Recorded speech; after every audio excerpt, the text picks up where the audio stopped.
دوستوں، تاریخی حوالوں میں ہے کہ حضرت سلیمان علیہ السلام کا لشکر سعودی عرب کے شہر لینا میں ٹھہرا تھا۔ یہ شہر سعودی عرب کا قدیم و تاریخی شہر ہے جو اپنے تاریخی ورثے کی وجہ سے مشہور ہے۔ یہ شہر ملک کے شمالی حصے میں واقع ہے۔ تاریخی دستاویزات میں شہر کا شمار ان علاقوں میں ہوتا ہے جہاں قدیم قبائل آباد تھے۔ یہاں سے تجارتی راستے بھی گزرتے تھے اور دور قدیم میں یہ تجارتی قافلوں کا ایک اہم پڑاؤ تھا۔ اس شہر کے کنویں سعودی عرب کے قدیم ترین تاریخی ورثوں میں سے ایک ہیں۔ دوستوں، یہ کنویں اپنی قدیمیت، تعمیراتی ہنر اور اپنے عہد کے لوگوں کی زندگیوں میں اہم کردار کی بدولت مشہور ہیں۔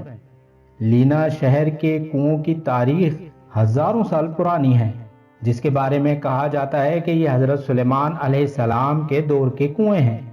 یہ تمام کنویں تجارتی مقامات اور ارد گرد کی پہاڑیوں پر واقع ہونے کی وجہ سے بھی اہم ہیں، اور دور قدیم میں یہاں سے گزرنے والے قافلے اپنی پیاس بجھاتے اور اپنے سفر کو جاری رکھتے تھے۔ اسلامی تاریخ میں بھی لینا شہر کے کنووں کی اہمیت کو نظر انداز نہیں کیا جا سکتا۔ پیغمبر اسلام حضور صلی اللہ علیہ وآلہ وسلم کے دور میں بھی یہ کنویں موجود تھے اور مختلف اسلامی قافلوں کے لیے پانی کا اہم ذریعہ تھے۔ اسلامی فتوحات کے دوران مسلم لشکر ان کنووں کے پاس پڑاؤ ڈالتے تھے اور پیاس بجھا کر اپنے مشن کی طرف روانہ ہو جاتے تھے۔ اس لیے یہ سعودی عرب کا شہر اپنے قدیم کنووں کی وجہ سے خاصی شہرت رکھتا ہے۔ یہ تمام کنویں نہ صرف اپنی تعداد کی وجہ سے منفرد ہیں، بلکہ ان کی تعمیراتی طرز اور ان سے جڑی روایتیں و داستانیں بھی بے حد دلچسپ ہیں۔ لوگوں کا ماننا ہے کہ یہ کنویں جنات نے بنائے ہیں۔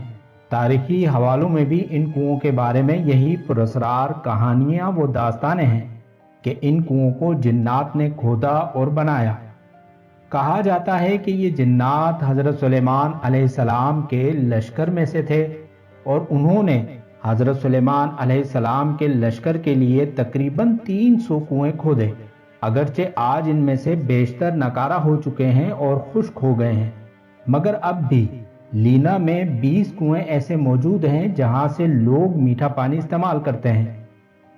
دوستوں، سب سے حیرت کی بات یہ ہے کہ جنات نے یہ تمام کنویں نرم زمین کے بجائے سخت ترین چٹانوں کو توڑ کر بنائے ہیں، جس پر آج کے دور کے ماہرین بھی حیران ہیں کہ ان سخت چٹانوں کو توڑنا اور چٹانی زمین میں جدید مشینوں کے بغیر بور کرنا اس دور میں کیسے ممکن ہوا۔ یہ جنات کے کنویں سعودی شہر رفح سے 100 کلومیٹر لینا شہر میں واقع ہیں۔ یہاں پرانے وقتوں کا ایک قدیم قلعہ بھی موجود ہے اور اس زمانے میں مختلف قافلے اور لوگ بیت المقدس اور یمن جاتے ہوئے اسی مقام سے گزرتے تھے۔ ملکہ زبیدہ کی بنائی ہوئی مشہور سڑک، جسے درب زبیدہ بھی کہا جاتا ہے، جو عدن سے عراق جاتی ہے، یہیں سے ہو کر گزرتی ہے اور دنیا بھر سے مختلف سیاح و شائقین ان عجوبات کو دیکھنے اس علاقے کا رخ کرتے ہیں۔ سعودی عرب کے مشہور تاریخ دان اور محقق الجاسر کا کہنا ہے کہ لینا اور اس کے اطراف حضرت سلیمان علیہ السلام کا ایک عظیم لشکر اترا تھا۔ حضرت سلیمان علیہ السلام اپنے لشکر کے ہمراہ شان و شوکت سے جب یمن کی طرف جا رہے تھے تو آپ علیہ السلام نے اپنے لشکر کے ہمراہ اس جگہ کا انتخاب کیا اور یہیں ٹھہرے۔ آپ علیہ السلام کے پڑاؤ کے بعد جب اس بے آب و گیا اور خشک پہاڑیوں کے علاقے میں آپ کے لشکر کو پانی کی ضرورت پیش آئی اور لشکر والوں کو پیاس نے ستانا شروع کیا تو حضرت سلیمان علیہ السلام نے جنات کو حکم دیا۔ دوستوں، یہ اللہ رب العزت کی طرف سے حضرت سلیمان علیہ السلام کو یہ شان و پروٹوکول عطا ہوا تھا کہ آپ جن و انس اور تمام روئے زمین کے حکمران و بادشاہ تھے اور جنات آپ علیہ السلام کے تابع تھے۔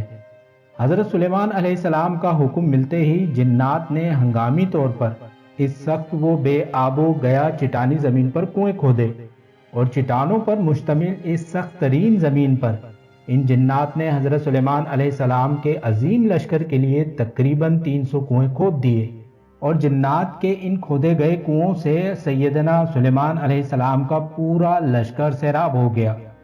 کہا جاتا ہے کہ مشہور مورخ ہموئی کے دور تک یہ تمام 300 کنویں